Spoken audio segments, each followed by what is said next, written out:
Hi, I'm Harriet Frew, eating disorder therapist, teacher and podcaster, and you're about to start healing from your eating disorder and transforming your life and your relationship with food and body.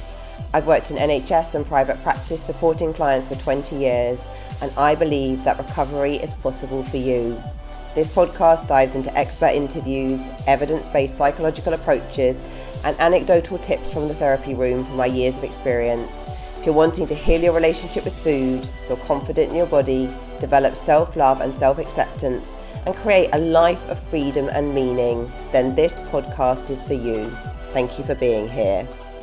Now today is another bite-sized episode and another question from one of you lovely listeners asking me to talk a bit more about atypical anorexia nervosa. So, according to a research study by Fairburn and Harrison in 2003, 85% of people with eating disorders are not underweight. Quite mind-blowing, isn't it, that statistic? So many of these people will meet a diagnosis of bulimia nervosa, binge eating disorder, or OSFED. OSFED is Other Specified Feeding and Eating Disorder. Such a memorable name.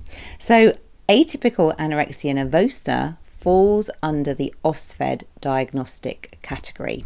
Okay, so hopefully that makes that kind of a bit more clear. So it's sort of under OSFED, Other Specified Feeding and Eating Disorder, and this is atypical anorexia nervosa. So what is atypical anorexia nervosa? So it is when someone presents as normal weight, overweight, or in a larger body, but they experience all the typical symptoms of anorexia nervosa. So the main difference from typical anorexia nervosa, difference between typical and atypical, is the absence in atypical of extremely low body weight. Now, I think what's important to say here is that someone still may be underweight for their body type when they have atypical anorexia nervosa, but it may not be visible perhaps to other people, or they may still fall into what is deemed like a normal or overweight or larger BMI. So again, it can mean that their symptoms feel really invalidated because it feels like, well, I'm not underweight, so I can't really have a problem, even though someone is demonstrating all the other symptoms. It's just the absence of having a very low body weight. So if someone has atypical anorexia nervosa, they will have that same intense fear of weight gain, probably extreme restriction of food and energy intake. They may be over-exercising, they're going to be sort of preoccupied with food, all the things that we might associate with anorexia nervosa. Now, some people believe that a normal body weight means that an eating disorder is less severe. However, the facts about atypical anorexia nervosa show that eating disorders do come in all different forms. And someone with atypical anorexia nervosa will still have all those problematic thoughts, be very preoccupied with their body, their weight, their relationship with food. So atypical anorexia nervosa is a serious psychiatric condition, and it can really impact someone's life, career, relationships, everything. So someone with atypical anorexia nervosa probably has this extreme emphasis placed on their body shape, appearance, number on the scales, all of these kind of things. They'll have this real strong fear of weight gain. They're probably restricting their energy, maybe counting calories, very preoccupied with all of these things. And they may be doing things like avoiding social situations around food because they're really, really anxious around eating. They may have an extremely rigid eating schedule or routine that they have to follow to the letter. They may be obsessing about their body size or shape by weighing themselves really frequently or body checking in the mirror. And they may have some sort of body dysmorphia and feel that they are a bigger size than they actually are, so having quite a distorted body image. And as with more typical anorexia nervosa, atypical anorexia nervosa as well is usually some kind of coping strategy, maybe for dealing with stresses and things that are going on in life. And underneath atypical anorexia nervosa, as with other eating disorders, is this feeling of probably not being good enough, of being unworthy, And there's this desire to control shape and weight, control food as a way to try and feel better and to raise self-esteem. So someone with atypical anorexia may be completely sort of had their life taken over mentally and physically. They might be thinking about food constantly. They may be counting calories, they may be avoiding food situations, obsessing over their body shape. So it can be extremely disruptive to daily life, and life can become very small and restrictive, and it really does impact people very significantly. Time for a short advertisement break. Are you tired of being tired and fighting with your body while the emotional eating or binging continues?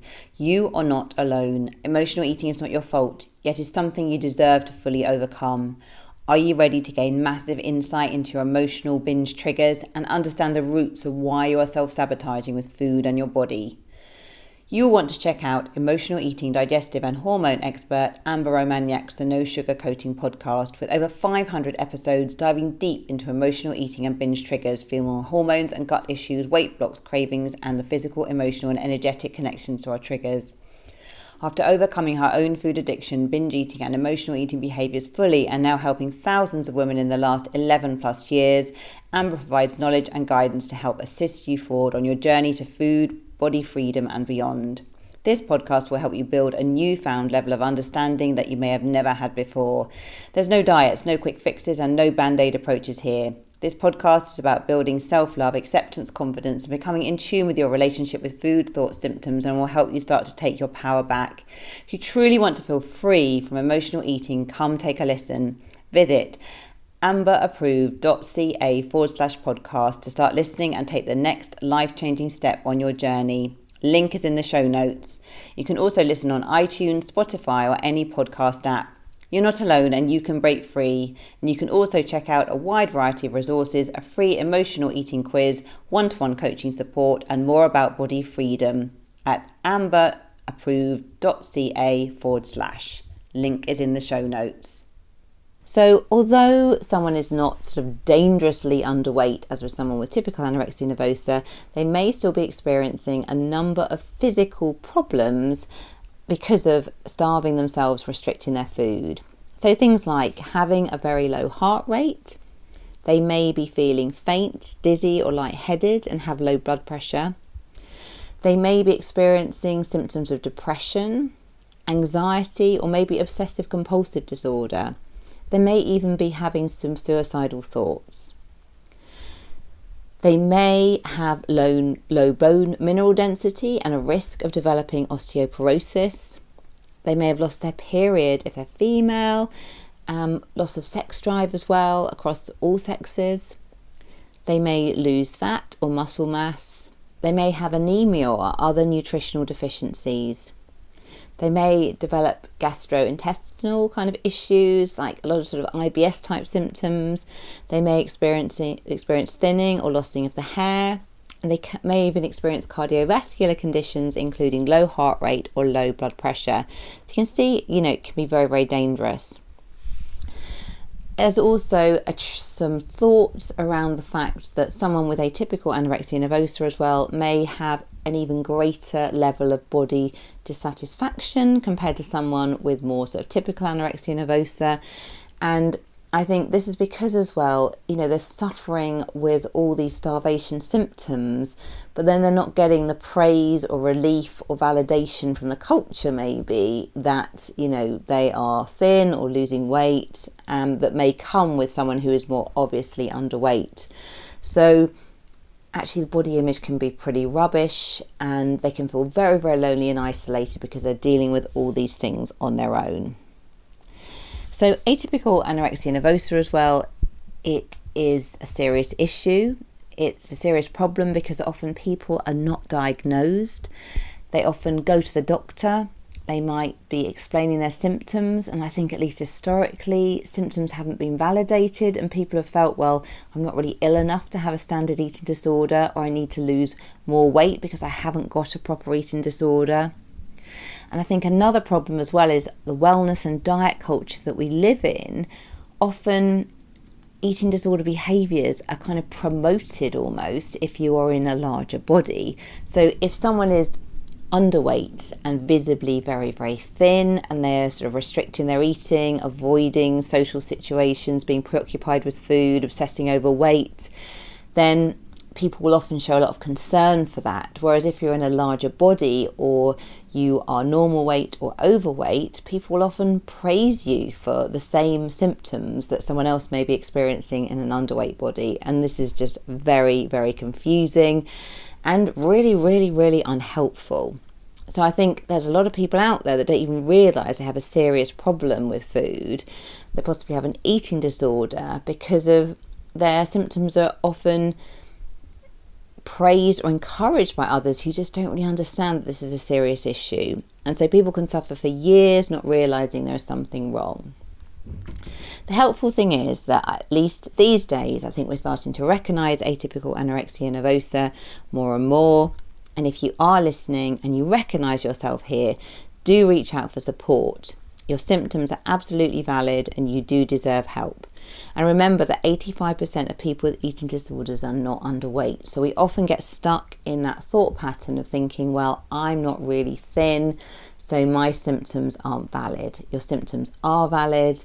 And if you do reach out to a medical professional or someone who doesn't understand this broader picture of eating disorders, do take some information along from the BEAT website talking about OSFED and atypical anorexia nervosa.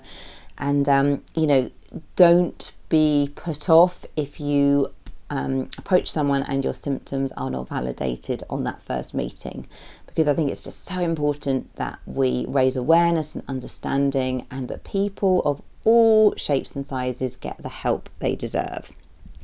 Anyway, I hope that's given you a bit more of an insight into atypical anorexia nervosa.